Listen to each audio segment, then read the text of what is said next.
so far. Now, if I'm correct, you began as a writer before moving into art? Yeah, I was, as a boy, at my very first, I had two careers mapped up.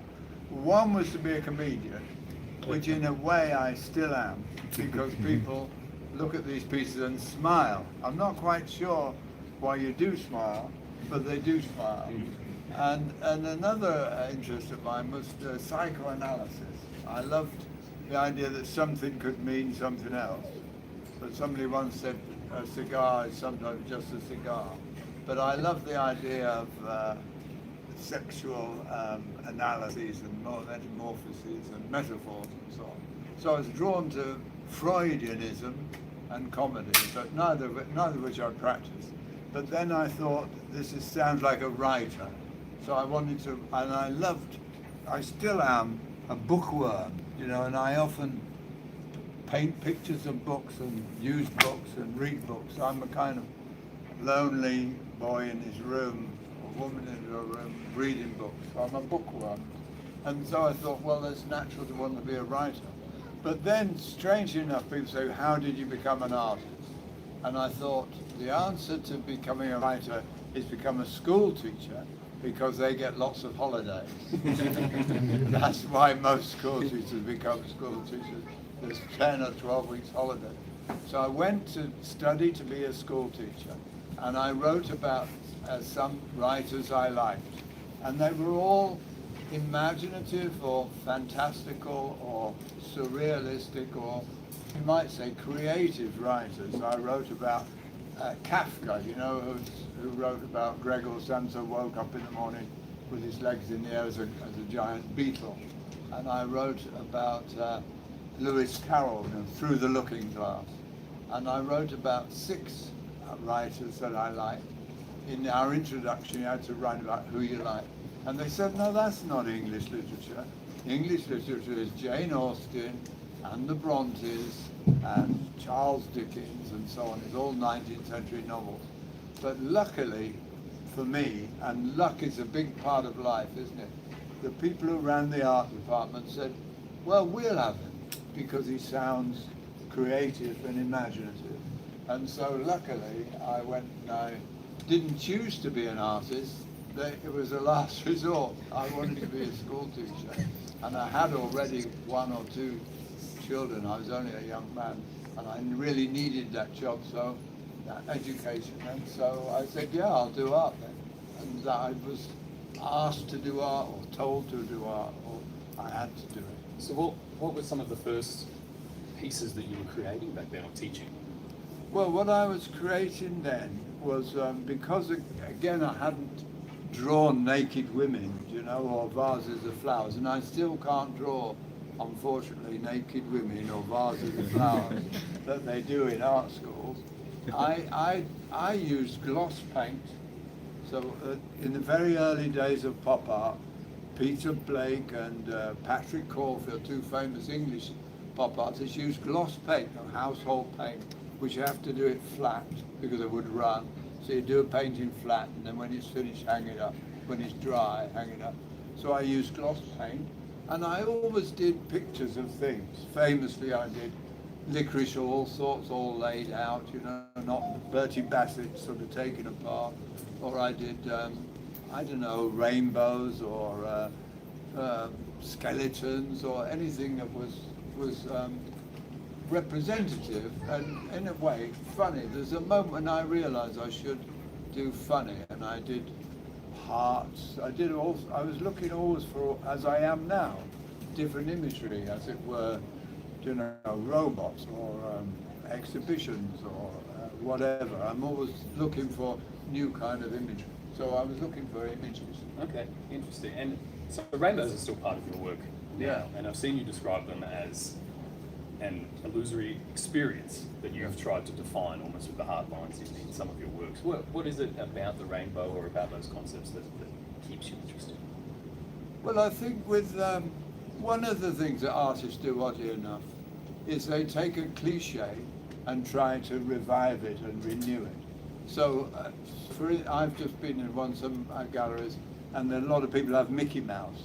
you know, which is an old image from the 1920s, but people are still using Mickey Mouse and trying to give it life, trying to give the mouse life. And it's a kind of a cliche, a given thing. And in my case, you know, perspective is a given thing. Is it, you know, it goes to a vanishing point, and it's got made of trapezoids. It's very normal for people, young teenagers, to study perspective. It's a given thing, and rainbows are a given thing, and they're also supposed to be, you know, a sentimental cliche. But what I could do with rainbows was make them live again. You know, I would make them straight, or hang them up over the moon, or pile them up, or wrap them up, or just mess with their minds, as you might say, to make them new. So a rainbow's if you're brave enough, you can take a cliche and make it new. Like the example I always give is Oscar Wilde took a cliche and said, work is the curse of the drinking classes. You know, the cliche given was drink is the curse of the working classes at the end of it. And he said, work is the curse of the drinking classes. And he revived it into an inspiring saying.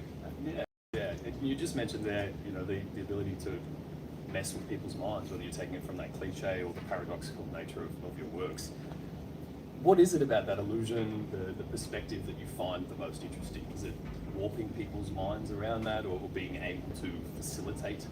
Because really it's ultimately your mind that is perceiving that work as a different perspective. Is there something there that stands out to you that motivates you to continue to create those works? I think the most interesting thing is that all you who've, say, seen these works, either in film or now in today in real life, is you bring as much to it as I do. Because on Sunday night, there'll just be pieces of plastic and paper folded up. But while you're there, they move and you bring them to life. And I think that's a really important thing. You know, when an artist does something, that's just half the job. And then he shows it to people, and what do they get out of it? You know, we're not just involved with what he gets out of it, we want to see what they get out of it, and what you get out of it. In my case, is you make them move, which in a way is one of the marks of life. You know, if the snake's wriggling, it's alive, and if it's still, it's probably dead, or lying doggo, most likely dead. So it's bringing something to life. Yeah. I feel I'm really lucky that I've made something that you can bring to life when you see it, or watch it on film. Are you surprised at how well that's translated into the digital world, NFTs and Veve? Because even that is somewhat paradoxical to take this physical piece and bring it to life in the digital world.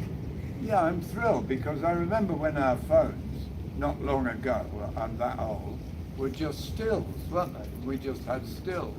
And though I remember when photographs were black and white, and when movies were black and white, weren't they? And a still photograph, I don't like them, you know. You know, you want to see people, we're interested in life, aren't we? We're alive. If we were dead, we might be interested in death, but we're alive, and we're interested in life. And the movie, the film, so the NFT contains that life, you know, in a special form, this jewel-like form. It's a hidden jewel somewhere. That it's something that's a move and alive, and that's what I'm really happy about. Is having, when I found Retrospective 60 years ago, more or less, I was thrilled that it kind of came to life in my eyes and in your body as well, isn't it? Because it's when you're in the presence of the real thing, it's like a dance, and you're dancing and your partner's dancing with you, you're dancing against them. Yeah. Do you want to maybe take us through the design process of some of these retrospective pieces? Yeah, what I have to do is, I've mentioned earlier, I've got to find an image to do, you know, and in a way, I'm a box artist. We are in a box. When you go home, you'll be back in a box. On the way home, you'll probably go in a box on wheels of various kinds. and this is a box, and this is a box that opens up, and this is a box. So I'm always looking for instance, something that goes in a box, like a Brillo box, which is a famous box, or a telephone box, various boxes, like in the case of the robot, he's in a crated box. So I'm often looking for an image that will go in a box, and of course Venice is a box, and art galleries are boxes, and so on. So in that sense, I'm a box artist, which is not so out of the way, because we probably spend most of our time in boxes, don't we? We're born in a box and we go in a box, and out there's a lot of boxes. So first of all, I'm looking for that kind of geometry to fit with it. You know, it can be very fierce perspective geometry, going very rapidly to a vanishing point, or it could be more general and more gentle. And then I'm looking for the imagery and the lighting as well, because you have to have light planes and dark planes. The way we can tell where things are is because if the lights were not well on, we wouldn't know where we were. You need the light, and you're always painting the light on the wall. So that's what I do. And then physically what I do is I have a guy called Jason make something about this size in wood, in MDF, and Araldite, he makes a thing, and then me or somebody else would polish and finish it and paint it white and stuff like that. And then we go to the computer, because luckily Photoshop came along roughly about 20 years ago, and we can, into Photoshop we can put in, let's say, a Venetian place, and it goes in square like this, and then we can make it into a trapezoid, you know, a perspective Venetian palace like that, and fit all that together, and then paint them, you know, very, very carefully with from tracings and from photographs. We can make all the paintings, and then eventually put it on the wall and see if it works. Which in the very early days, half the time it didn't work.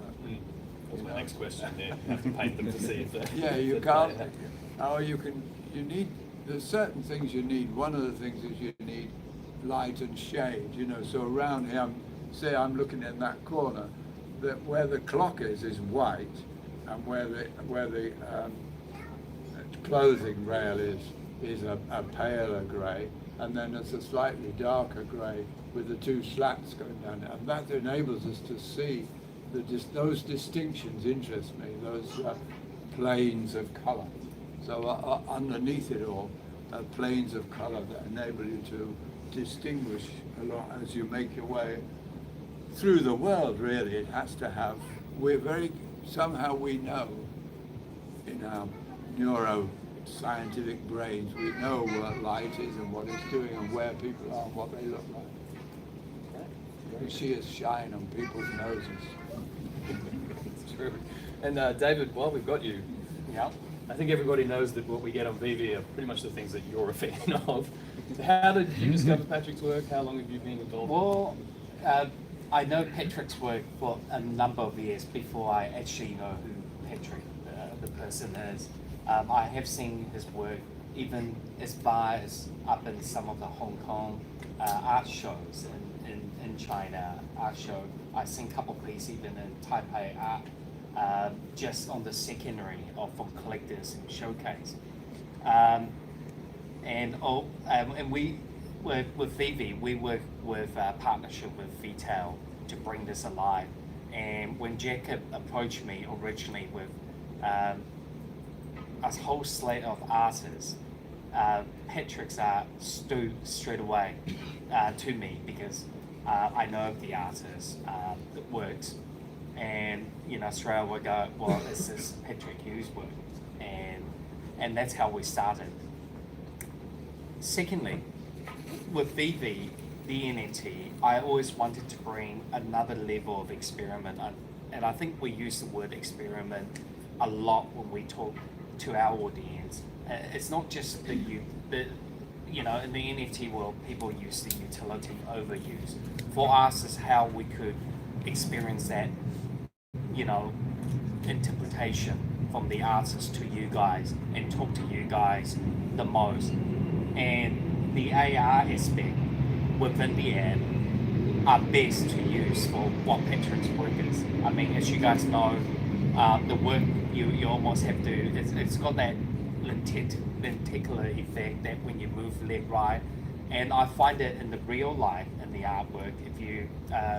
If you visit the gallery downstairs in the Veve stand where Patrick's books and artwork is, if you're close, you know, for me, it's very hard to see the work sometimes, but I find it quite easy when I, you know, shut one side, and I just see that, you know, it's not even optical illusion, you just see that whole pop out, that retrospective from your work comes alive.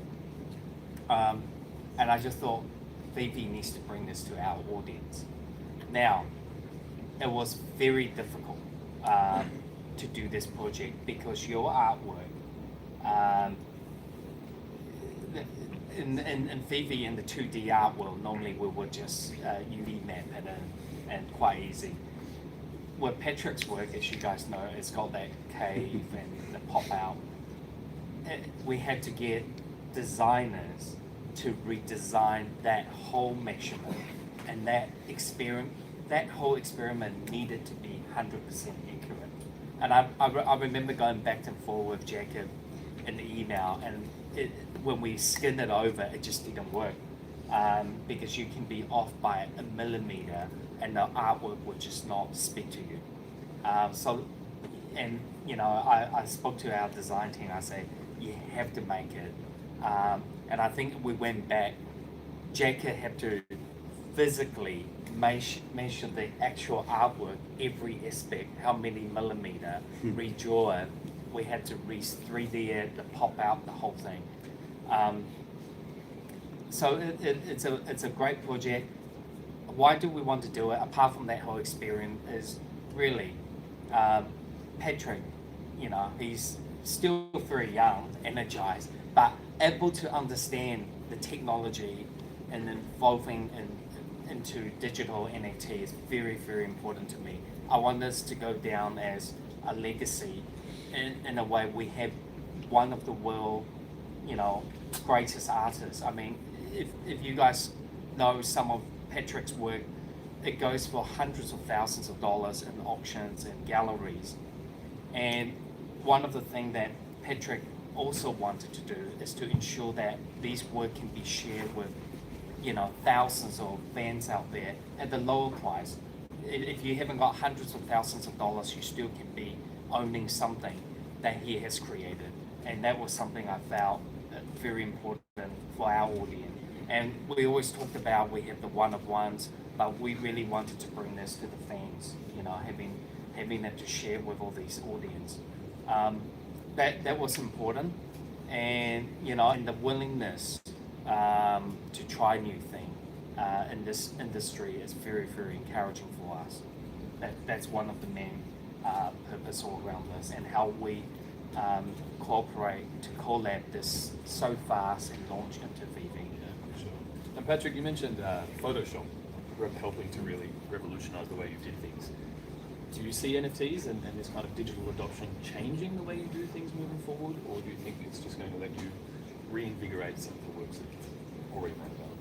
No, it's interesting to hear David's talk, and yeah, the whole business of visual science, really, which lies behind it, and computer power, is very, very interesting to me. And I've just devised something new, which is remarkable for me, which is a pair of dice. Jacob's seen them, haven't you?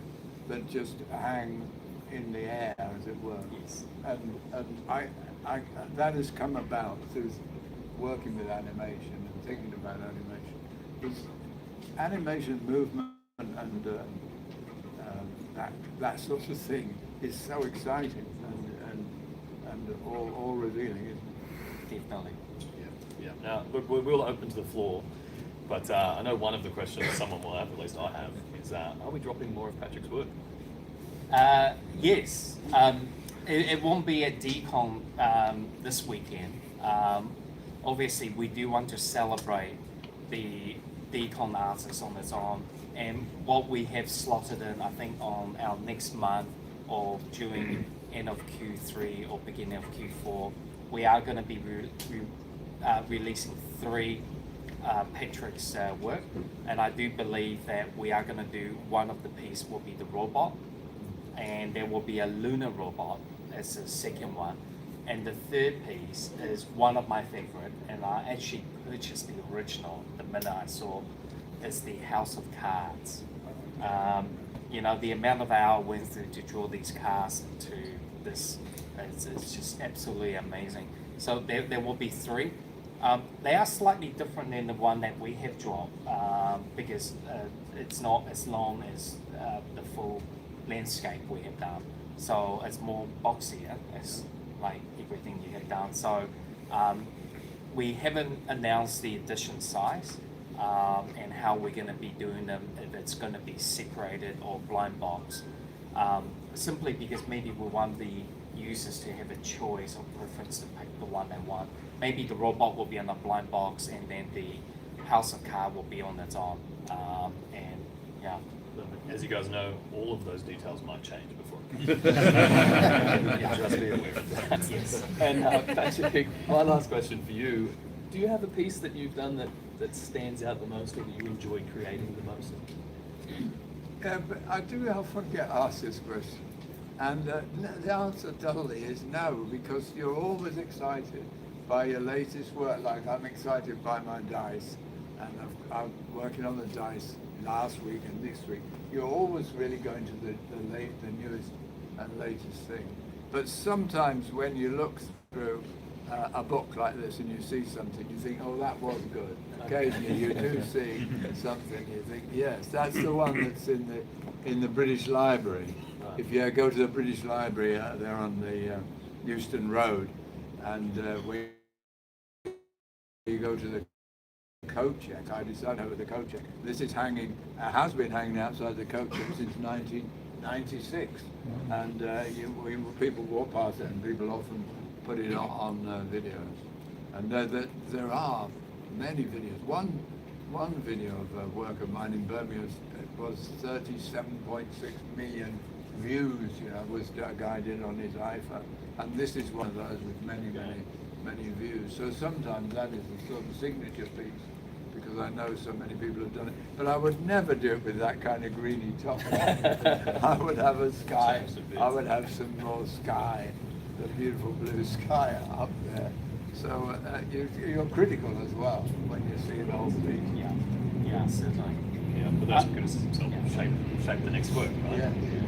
So, Yeah, so should we open to the floor? absolutely. Yeah. Go ahead. Anyone with a question? I guess we'll do hands up and then go around the room. Is there a drop in 2 minutes? Oh, maybe. There is. No. Okay, there we go. Up the back. Are you going for this drop in a minute? All right, you guys can go for the drop first.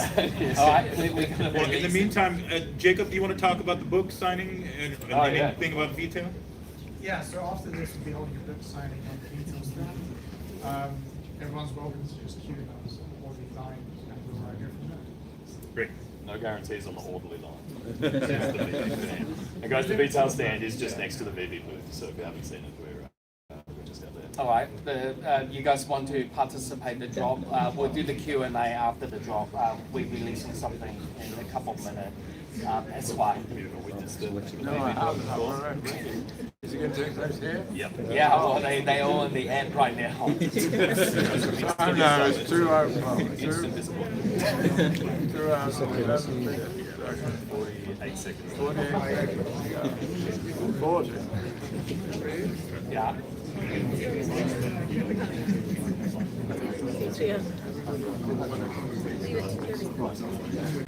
So, 35 seconds. the box behind the line here.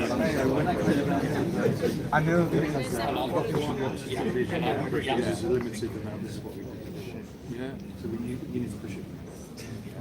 When a box comes up, quickly. You've got to beat all these people.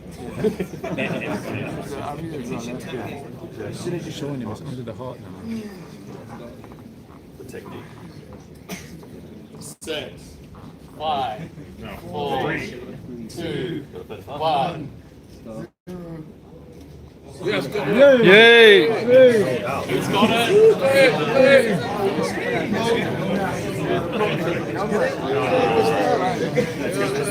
Yay! Let's go.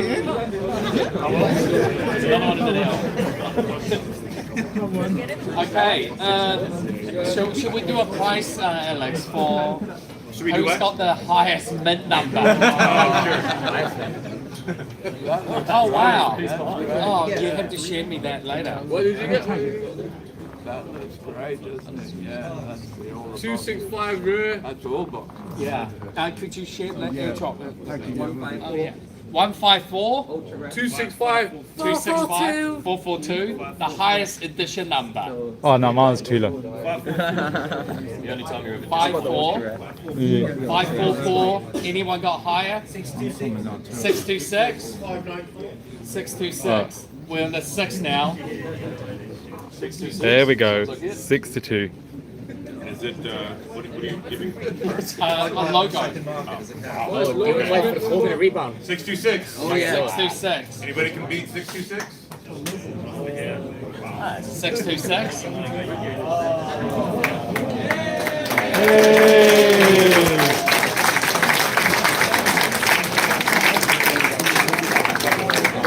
Sorry for that interruption.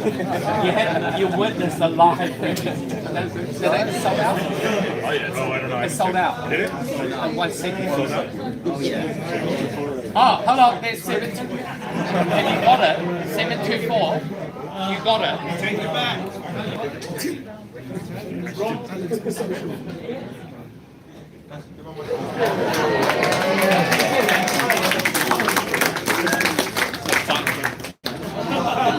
Veve is pretty generous. We're pretty generous. Okay. We're not going to take away and give we give. All right, fam.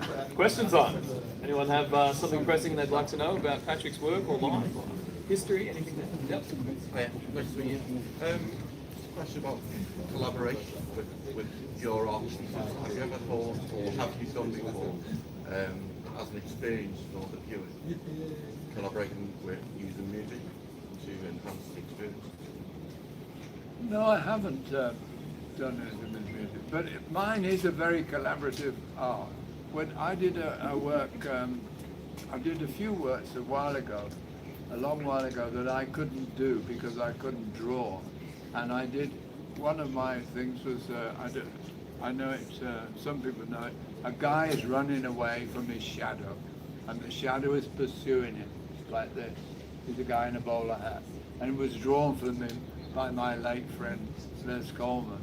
And I did another important piece that I have upstairs in my studio, you'll see later today, which is the railway line infinity seen from the other point of view, and it comes towards you. And that was drawn for me by my friend Paul Hammond. And both of them are dead now. They were students of mine, but they predeceased me. And I do a lot of collaboration. Now, when I'm talking about making these shapes, I'm collaborating on a day basis, because Jason is making these shapes, and Kirsty is painting them and making the frames. Donna is working the computer in Photoshop, and then I've got 9 painters. There's Ian and Ioana and Justin and Tim and Callum and so on. There are 9 of us painters. So I am involved in collaboration. But music is, though I was on this tour yesterday of the music of Harlem in the 1920s, Josephine Baker and Bricktop and people in Paris yesterday evening. I don't have a relationship with music that way, but I do love I use some words in music like the flow and the beat and things like that. So they have got a kind of, to my mind, a silent musical quality, I think. Because of the, in classical music they're called movements, aren't they? Yeah. And I'm a big lover of, though a poor dancer, of movement. Yeah, so I suppose there is a musical side to it. But we don't have music in the studio. Nobody listens on headphones because I'm always shouting out. Thank you. Yeah, it's a good question. Do you ever struggle with what to call the thing? Like you've got the vision of what it is, like Great Expectations. I love the name of it, sort of thing. But have you ever like made something and then you can't think what do I actually want to call this piece? Yeah, I've got a list of possible titles, and I can't remember what title I used. But there was for a long while a shop opposite us, a gay S&M shop in Great Eastern Street. And it was called Great Expectations. That's what the guys had. And I thought Great Expectations must have come to my mind. It's a great novel by Dickens anyway, although that's stopped me being a writer. But yeah, I have got lists of titles, and I like, one of the bad things is you have a good idea for a title. Some people think you had the title first and then you'd made the picture. But actually, it's quite easy. As sub-editors in the newspapers know how to write a headline that encapsulates the features of the news, and they do that after the news. You know, they have they're clever headlines, and the title is a bit like a headline. You could find it. I don't know what might happen here. What's this called? Doesn't look very interesting. It's called Bay Windows, that's boring. Well, that's called Super Duper Perspective. That's the one that's in Birmingham City Art Gallery. And so we know this perspective, and then I had this whole book is called Perverspective, because in modern day, pervert means somebody who is sexually wicked. But in the early days, it meant somebody who just turned away from the regular path. And so it was perverse. My grandmother said to me, it's perverse of you, David, to put your shoes on before your socks. You know, something like that. So I thought of reverspective and perverspective and super duper perspective. So you have to think of a title, but those aren't very good. But occasionally there are good ones. And you can use alliteration like this one is called Manhattan Museums, or there's one that's which got a very wooden thing. So you call it Goodwood, which is a town where they have racing, isn't it? And corner stores, yeah, here and there. I have a lot of. I enjoy making the title, but the dull thing about the title, unless they're really good, they never stick. You know, my title is Patrick Hughes, and I remember it, but it's you don't choose your own title, do you? Somebody chooses your name for you. So I'm not very happy with any particular title, especially Bay Windows. But that one in the British Museum is called Paradoxymoron, which is the title of a book by me. So there are paradoxes and there are oxymorons, and I made a paradox. So often you can join. Lewis Carroll called it a portmanteau word, like slither. Wasn't it? It was slide and slither, and he said slider. So yeah, it's a good question. I like to think of a good title. I glad you like Great Expectations. Yeah. Great Expectations. I've got a question. Who are you looking at as a future legend? Like you must have some artists that you're looking at thinking they're going to be tomorrow's stars. Who are you looking at? A couple of names. Well, you know that on the stand that I'm on is some work by a girl who works for me, a young woman who works for me called Zoe Moss, who's terrific. And I think of the people that I was looking at Ai Weiwei, who's a bit younger than me, and he, at the weekend yesterday probably, and he has some good things. But yeah, I think something that I belong to a tradition of imagination and humour and perversity and wickedness and surrealism, and I believe that I'm part of a sequence of things, and people take on these same attitudes, that aren't conventional and boring and you know, just regular. I'm a member of the irregulars, you know. Everybody else is out of step except me, kind of quality. And I think there are people like that who are doing. That's what artists do. They always want to do something different, don't they? I hope. It must be different, mustn't it? Why would you do anything the same? Did you, some of your traditional collectors, Patrick, when they heard you in NFT, did they go, what's going on? I mean, did you get your peers?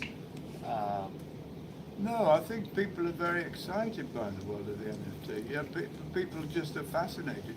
I spoke to a woman today called Fionnuala Boyd from Boyd and Evans that you'd spoken to, and she said, yeah, I was very interested to hear it.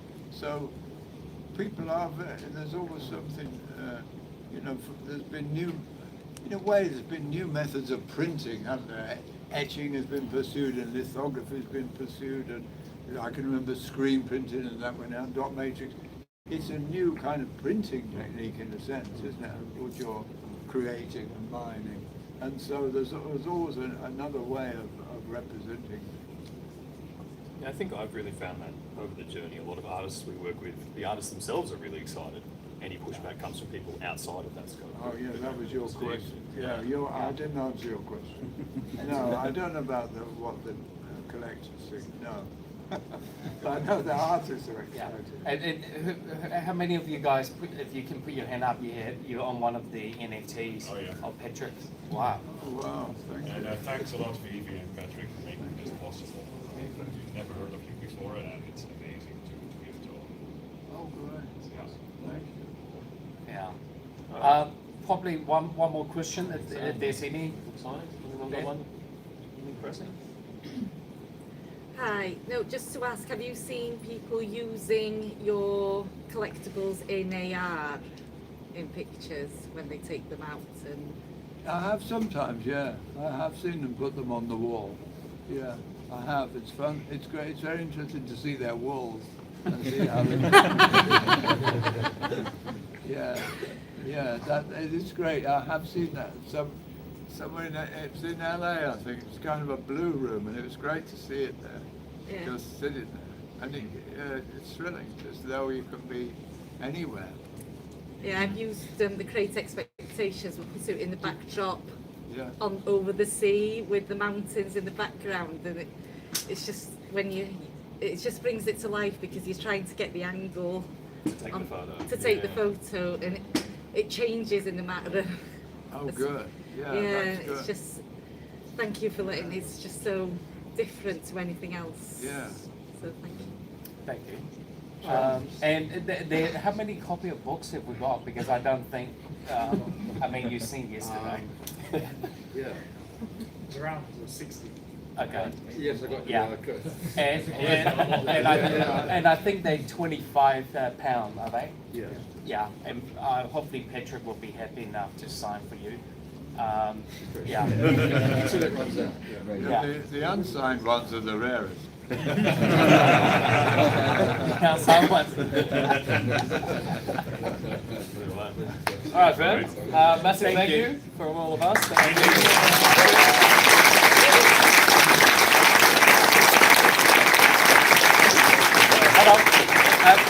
Can we do a group selfie with Patrick in it? Yeah. Let's do that. Let's do that. Hold on, I'll move the table back a bit. Patrick, you can stand over here. You guys want to squeeze in? Where am I going to go in the behind? Yeah, no, you have to. Yeah. No, okay, in the guy in the front. Okay.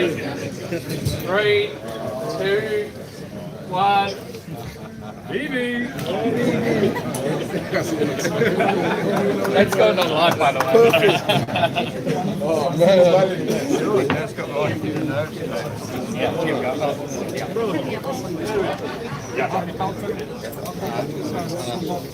See screenshot.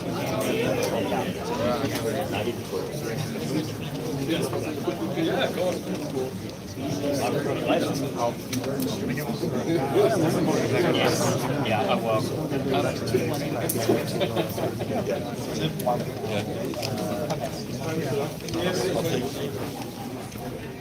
This and then sign up.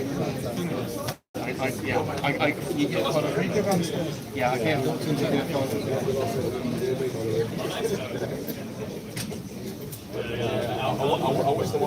Thank you. All right, guys, we will see you guys downstairs. What we'll do is downstairs. Yeah.